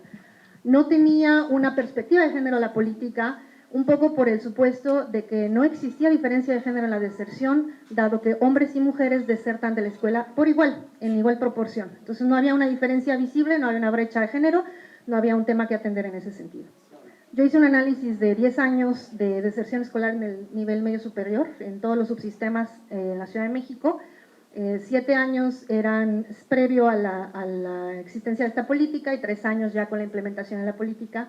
No encontré ninguna evidencia de que hubiera algún impacto o algún efecto en la reducción de los índices de deserción escolar, pero haciendo un análisis secundario de la encuesta nacional de la juventud me encontré una cosa muy interesante. Efectivamente, hombres y mujeres desertaban más o menos en la misma proporción del bachillerato. Pero cuando uno analiza qué hacen cuando desertan, en lugar de estar en la escuela, qué es lo que están haciendo, cuáles son sus trayectorias de vida y contra qué está compitiendo la escuela, había una diferencia fundamental y abrumadora. 90%, arriba del 90% de las mujeres que no estaban en la escuela y deberían de estar en el bachillerato, habiendo cumplido la secundaria, o sea, que se salieron en la preparatoria, estaban embarazadas o tenían hijos ya. Y un porcentaje mucho menor de los hombres lo que estaban haciendo eran insertados en el mercado laboral, ¿no? Entonces aquí había una diferencia fundamental. También incluso la perspectiva que tenían los chicos y las chicas respecto de la educación era muy marcada la diferencia. Las chicas expresaban, de acuerdo con la encuesta nacional de la juventud, su deseo de poder regresar a la escuela en cuanto les fuera posible, mientras que los hombres tenían una respuesta más variada. Solo como un 30% decía, bueno, si puedo ir y a lo mejor puedo seguir manteniendo mi trabajo, me voy, pero otro 30% de plano no tenía interés en la escuela, le parecía aburrida, no respondía a las necesidades que ellos tenían, y otro porcentaje también tenía la necesidad de atender a una familia, ¿no? Entonces, una política en este caso para tratar un tema meramente educativo como es el logro académico, ¿no? Y tratar de de prevenir o de coadyuvar a minimizar la deserción en el nivel del bachillerato, necesariamente implica una política transversalizada por el género. Necesita en este caso, de acuerdo con los datos que yo encontré, una política de acceso a la información, consejería y servicios sobre la sexualidad, que ya fue mencionada en la ponencia antes, políticas de protección del derecho a decidir de las mujeres, y también una política de conciliación a la vida familiar. O sea, hemos remachado durante muchos años el tema de la sexualidad, de la protección, del cuidado, de la prevención del embarazo adolescente, etcétera, etcétera. Pero a pesar de eso, o incluso cuando la chica está embarazada, desea tener su hijo, desea formar su familia, debería haber una política de conciliación de la vida familiar con la vida escolar, que es casi, conocemos la política de conciliación de la vida familiar con la vida laboral, pero con la vida escolar no. Y en el caso de los hombres también ocurrió una cosa muy interesante. Los chicos se iban a trabajar y ganaban en promedio 3 salarios mínimos, ¿no? La beca les ofrecía 500 pesos, que era un tercio de eso. Entonces decían, bueno, pues si me voy a la escuela tengo 500 pesos y si me quedo trabajando pues tengo el triple. Y claro que no se iban, ¿no? Y expresaban, bueno, si pudiera conservar mi trabajo y tuviera este incentivo, a lo mejor me regresaba a la escuela. Pero ocurría que la beca tenía como condición para acceder a ella el no tener otra actividad, solo la escuela. Entonces también en el caso de los hombres sería necesario una política de conciliación de la vida laboral con la vida escolar. Y bueno, en ambos casos, con el análisis, que los datos están disponibles y de lo que quiero yo enfatizar es trascender solamente la diferenciación de las estadísticas por sexo y llegar un poco al análisis de las complejidades, las prácticas, los estereotipos, todas las cosas que he mencionado en esta mesa, para entender las problemáticas que afectan al sector educativo y poder dar políticas que respondan a esas necesidades. En este caso, en el caso de la deserción escolar, políticas de conciliación de la vida familiar, de chicos que no caen en en un tipo ideal de estudiante que es dependiente, sino que ya tiene una jefatura de familia, y entonces cómo concilia eso con su trayectoria académica. Muchas gracias. Y bueno, tengan la certeza de que nosotros vamos a estar muy pendientes de que cada uno de estos conceptos, de que cada una de estas palabras quede retomado de una manera que, como dijo la doctora Marta Villaseñor, no quede sin sanción. Para que haya ley tiene que haber obligatoriedad y evaluación. Muchas gracias. Bueno, le vamos a dar ahora la palabra a Lucía Gutiérrez González, del colectivo latinoamericano Emma Goldman. Bienvenida. Y le pedimos que se prepare, que venga acá, Lidia Aguilar Martín, representante estudiantil de la carrera de Derecho del Centro Universitario de Ciencias Sociales. Adelante. Muchas gracias. Bueno, antes que nada, yo soy Lidia Aguilar Martín, representante de la carrera de Derecho en el Centro Universitario de Ciencias Sociales y Humanidades. Pues quiero agradecer el espacio de participación aquí. Me parece que es un tema que pues no solo debemos de debatir las mujeres, sino también un tema que debe abrirse a los hombres. Principalmente yo creo que todas las personas que estamos aquí sabemos que actualmente hay una violencia de género increíble en nuestra sociedad, arraigada desde hace muchísimos años, ¿no? Es algo que hace miles y miles de años era normal y que siempre ha sido un problema, pero las soluciones han estado planteadas desde hace no más de 150 años. Me toca a mí estar del otro lado, a mí me toca estar del lado del estudiante, del lado en el que nosotros no recibimos una educación con perspectiva de género, y me hace identificar qué es lo que necesitamos nosotros como estudiantes para poder realmente hacer un cambio, ¿no? Yo estudio, pues como ya se los dije, la carrera de Derecho. Actualmente somos más del 50% las mujeres que estamos en esta carrera, y aún sigue siendo una carrera muy marcada hacia el lado masculino, y aún sigue siendo una carrera en la que pues pasan muchos abusos hacia las mujeres. Yo platicando con mis compañeros me di cuenta de que el problema es la educación que se les da a los niños y a las niñas desde una muy temprana edad.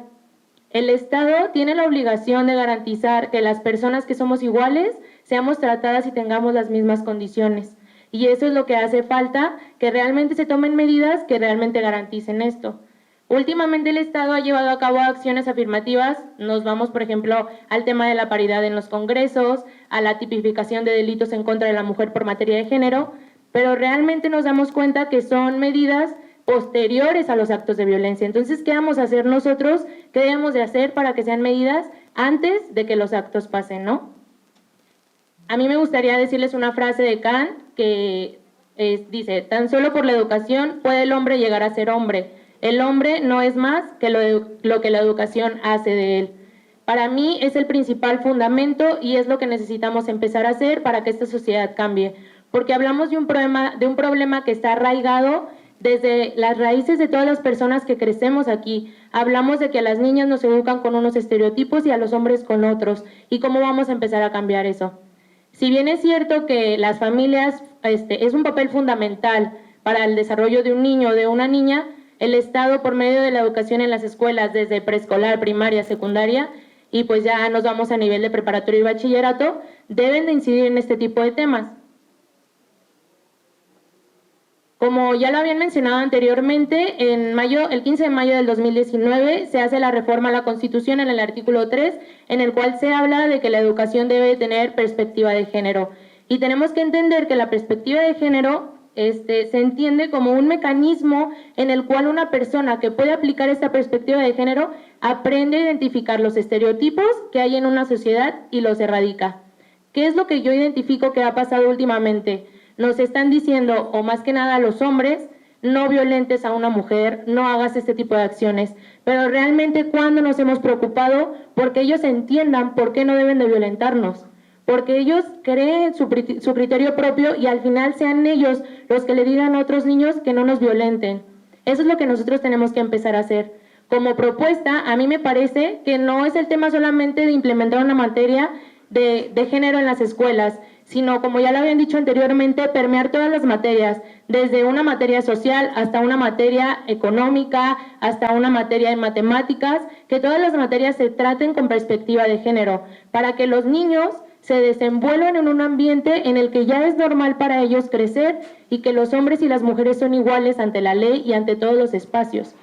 Me di a la tarea de investigar un poco acerca del tema de cómo está el mapa curricular de la SEP actualmente, y a mí me brincó mucho una cosa, ¿no? Yo soy amante de las ciencias sociales y humanidades, creo que es obvio por mi carrera, pero realmente están quitando la importancia del tema social en todos los mapas curriculares de las escuelas. ¿Y qué está pasando esto? Los objetivos de las materias, me puse a leerlos, hablan de cómo se protegen los niños a sí mismos, pero no les enseñan cómo proteger a una sociedad y no les enseñan un tema colectivo. ¿Qué va a pasar cuando existan movimientos sociales, que el tema del feminismo y de la lucha contra la violencia de género es un movimiento social? Creamos niños apáticos. Entonces nosotros debemos empezar a trabajar para que los niños piensen más en un tema colectivo y no solo en un tema individual. Y ya para finalizar, me gustaría enfatizar también una propuesta que se me hace que debe ser muy importante para el Congreso, que es el tema de que actualmente estamos viendo que si hay abuso hacia las niñas, que si hay discriminación, pero hay falta de normatividad para sancionar este tipo de acciones. Hay lagunas legales increíbles en todos los reglamentos. A mí me ha tocado vivirlo en mi escuela y en mi espacio natural, en donde sí existen acciones que nos perjudican, pero no hay cómo sancionarlas. Entonces, el Congreso me parece que debe de empezar a hacer reglamentos internos que sean homogenizados para todas las escuelas y que también estén a la par de métodos judiciales, porque este tipo de acoso, violaciones y discriminación también tienen una sanción jurisdiccional. Y el Congreso del Estado debe de empezar a trabajar con reglamentos y a la par de los órganos jurisdiccionales competentes. Muchas gracias.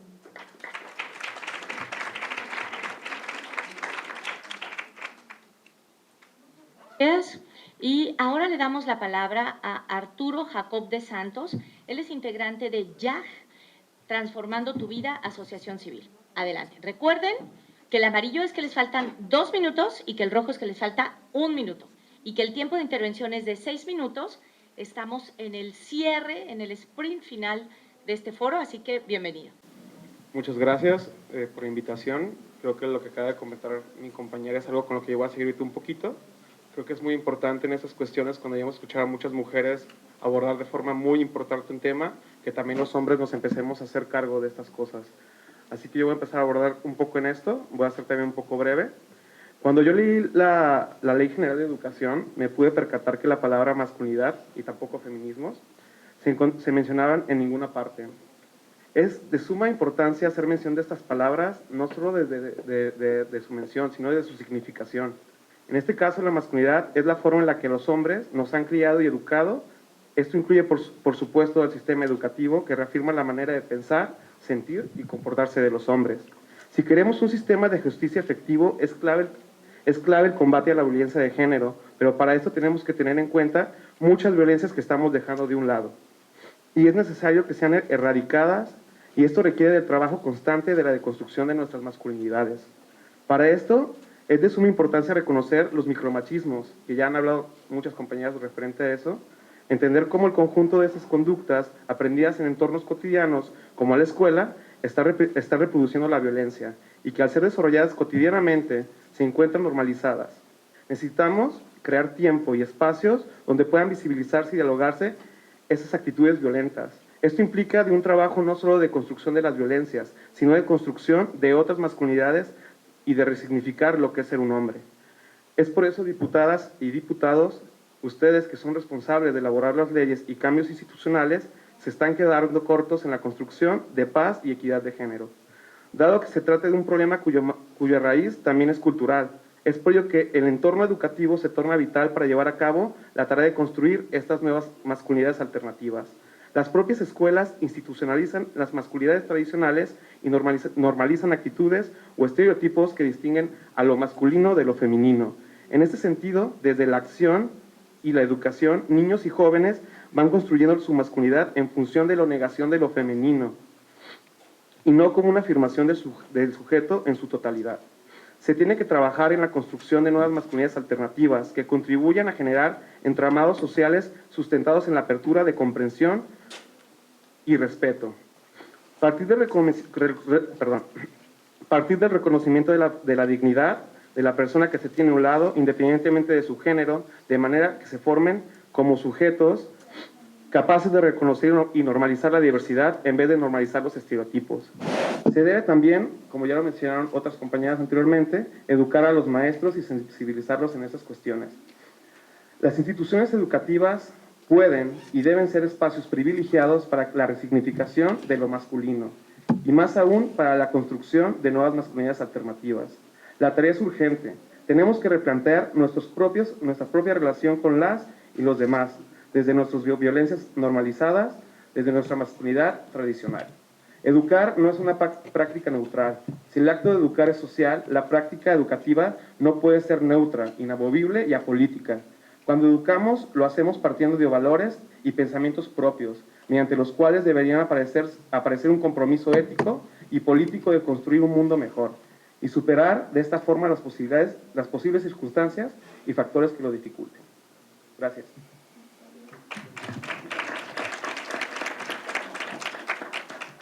Buenas tardes a todas. Mi nombre es Rocío Asensio, soy socióloga. Desde hace ya 15 años trabajo sociología de la educación y actualmente soy coordinadora de la especialización en estudios de género. Vale decir que es una especialización que cumple 20 años este año y que varias de las que están aquí han sido egresadas o han sido docentes, lo cual es para mí un orgullo estar desde hace 3 años como responsable de esta coordinación. Lo que quisiera decir en mi intervención es que es necesario el involucramiento más de la Secretaría de Educación Jalisco. Hay una desvinculación desde mi perspectiva entre lo que hace la Secretaría, lo que hacen las comisiones de educación y lo que también terminamos haciendo las docentes en el aula. Entonces, creo que para empezar, pues eso sería de vital importancia. Y que lo que están dejando de lado justamente es la perspectiva de género. Entonces, mientras no resuelvan y no entiendan que muchas de las violencias sociales, incluidas la violencia escolar, tienen su raíz en la violencia de género, entonces no se están haciendo realmente acciones que vayan a combatir esa problemática. Eso por una parte. Por otra parte, quisiera comentarles que tanto mi compañera, la maestra Berenice Cárdenas, y yo, el año pasado estuvimos trabajando junto con 32 universidades del país en un Observatorio Nacional de Indicadores de Género en Educación Superior, ONIGIES, lo pueden encontrar en internet. Y ahí vienen enunciados varios indicadores para ver la equidad de género en las instituciones, en este caso de educación superior, pero que también aplica para cualquier institución educativa.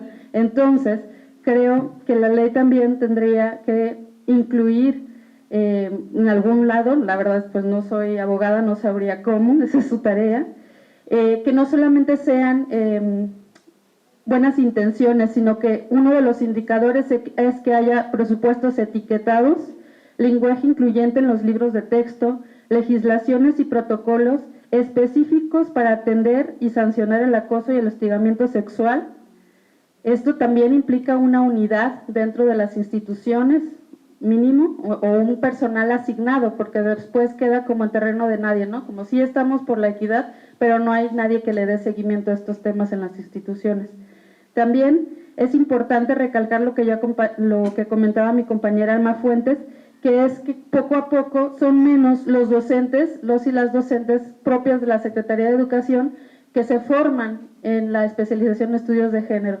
Eso quiere decir que no hay un compromiso y curiosamente asistían más docentes cuando estaba en vigor esto acerca del escalafón. Mientras les daban puntos, asistían. Dejaron de dar puntos, entonces ya no se forman en perspectiva de género, lo cual pues es una grave falta de responsabilidad ética, diría yo, porque no están contribuyendo desde ese poder que tenemos los docentes o las docentes. También otra cuestión que tiene que volver es las materias de historia cívica y ética, que poco a poco ustedes sabrán que han sido mermadas o han estado fusionadas con otras materias, sobre todo en secundaria y en bachillerato. Entonces, ¿cómo vamos otra vez a transversalizar la perspectiva de género no solamente en una materia, sino en todas las materias, si estamos también atentando contra estas materias de cívica y ética? Y en ese sentido, pues también debería incluirse la historia de las mujeres. Otra cuestión que es importante abordar son bajo esta lógica de la conciliación familia-trabajo de personal docente, son las condiciones laborales del personal docente. Ustedes sabrán, quienes están en educación secundaria sobre todo, es el sector donde hay más problemas de salud mental de docentes por la carga laboral que tienen. Y si bien no es una cuestión de currículum, sí es una cuestión que afecta a la educación de los jóvenes. También es importante transversalizar las pedagogías. Ya se había discutido que es necesario transversalizar los currículums, pero también las pedagogías, es decir, cómo enseñan, cómo están enseñando el personal docente en activo. También enfatizar en la necesidad de la educación laica, gratuita, obligatoria y con perspectiva de género, es decir, me sumo a lo que ya se ha estado diciendo. Y también es importante incluir la educación para los medios. Cada vez más se nos hace énfasis en la importancia de educar con las nuevas tecnologías, y en educación para los medios. Entonces, esa educación para los medios también la escuela debería de incorporar cómo hacer un discernimiento de lo que se mueve en los medios, ¿no? Las redes sociales y el consumo de medios de los niños y de las niñas. También es importante que se formen el personal directivo, es decir, no solamente quienes están frente a las aulas, sino supervisoras y supervisores de áreas, pues personal directivo de las instituciones educativas. También considero importante el apoyo a la investigación educativa y las políticas de conciliación por parte del personal docente, puesto que realmente en las condiciones en las que estamos se nos carga más el trabajo a las mujeres y se nos carga más a las mujeres que tenemos esta perspectiva. Entonces terminamos nosotras llenando los indicadores cuando nos piden para informes de un trabajo no pagado, es decir, nos quedamos horas extras o a veces estamos sobrecargadas de trabajo y entonces ese trabajo de formación con perspectiva de género queda siendo un trabajo no remunerado. Muchas gracias. Bueno, quisiéramos decirles que hemos concluido con las ponencias que se han presentado. Hay muchas más ponencias que se inscribieron y que nos hicieron llegar por escrito y también una lista de colegas que no podían acudir al evento el día de hoy porque están en diversos conversatorios, en mesas redondas, porque bueno, sigue todavía la efervescencia en torno al 8 y al 9 de marzo. Entonces, nuestra compañera diputada Sofía Berenice García Mosqueda, que es la presidenta de la Comisión de Igualdad Sustantiva y de Género del Congreso del Estado, tenía planeado llegar alrededor de la 1:10 porque la audiencia estaba considerada hasta las 2 de la tarde, pero bueno, nos estamos comunicando con ella para decirle que, bueno, transmitiremos su ponencia para no hacerlos esperar a ustedes más de 20 minutos. Y mi compañera Priscila Franco que iba a dar el mensaje final de esta audiencia, está hablando justamente con nuestra compañera. Entonces, bueno, yo le pediría a nuestro compañero Carlos Eduardo que dirigiera un mensaje para que ustedes sepan qué va a pasar con sus propuestas. Muchísimas gracias, diputada Mara Robles, y pues agradecer sobre todo la invitación a este foro. Anticipo una disculpa, puesto que tenemos una agenda complicada esta semana. Tuvimos una serie de aprobación de dictámenes con motivo de anticiparnos a estos temas de incendios que se vienen con estos tiempos, ¿no? Entonces era necesario ya sacar los dictámenes pues para estar preparando y evitar que esto suceda con el tiempo. Y pues a mí me da mucho gusto, la verdad, participar en este desarrollo de este foro de perspectiva y equidad de género, y escuchando lo que alcancé, pues creo que tenemos mucho trabajo en el Congreso, tenemos mucho trabajo en la Comisión de Educación, Cultura y Deporte, y coincido completamente con algunas de las ponencias.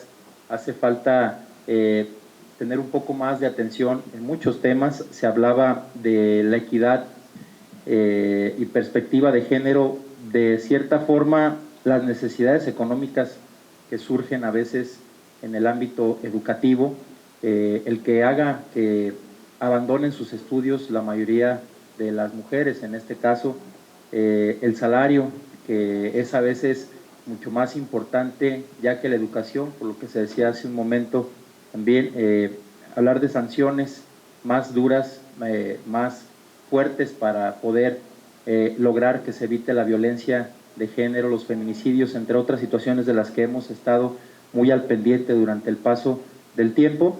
Y sobre todo, pues, comentarles que, como bien lo dice la diputada Mara, ahora que tengamos esta comunicación con la diputada Sofía Berenice, quien es un poco más especializada en este tipo de temas por la comisión que ella preside, pues estaremos trabajando de la mano para darle seguimiento a este foro y a este encuentro con ustedes, y nos ponemos a sus órdenes para cualquier cosa que esté a nuestro alcance. Muchísimas gracias y estamos pendientes para lo que se ofrezca. Buenas tardes.